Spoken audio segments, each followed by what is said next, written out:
Tere! Mina olen Toomas ning selles videos näitan, kuidas toimetada punktipilvedega IFC vaaturis BIM-Collab Zoom. Punktipilved kajastuvad BIM-Collab Zoom vaaturi navigeerimisaknas samamoodi nagu osamudelidki. Heaks tavaks on punktipilvede nimetamisel lähtuda näiteks sellisest loogikast, et nime ette lisatakse täht X või Z, midagi sellist, mis on tähestiku järjekorras viimaste seas. Siis kuvatakse punktipilved ka vaatori loetelus viimasena ning on lihtsasti eristatavad.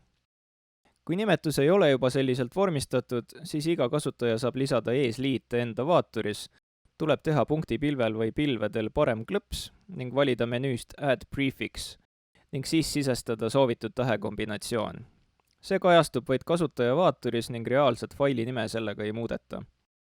Kuna siin näites on pilved juba nimetatud eelpool mainitud loogika järgi, siis võtame praegu eesliited ära. Kui osamudelite sisselaadimisel on parem klõpsuga avanevas menüüs ainult Load Model, siis punktipilve puhul on lisaks veel RIP-menüü, kus saab valida punktide tihedust.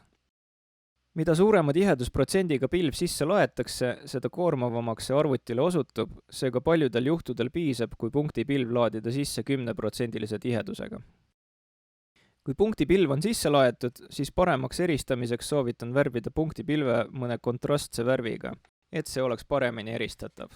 Selleks tuleb teha punktipilve failil parem klõps ning valida Set Color, seejärel valida värv. Siin näites võtame musta värvi. Nagu näha, siis nüüd on palju paremini eristada pilvepunktid mudelist. Punktipilve ja osamudelite omavaheliseks võrdluseks on kõige parem kasutada ortorežiimi, mille saab valida sellest nupust siin. Sellisel kujul on kõik lõiked perspektiivist sõltumatud ning erisused on kõige paremini märgatavad. Samuti soovitan kasutada digitaalselt täpseid rist-, pealt-, alt- ning külgvaateid, mida saab valida sellest menüüst siin. Sellisel viisil kuvatud plaanid või lõiked on kõige täpsemini võrreldavad.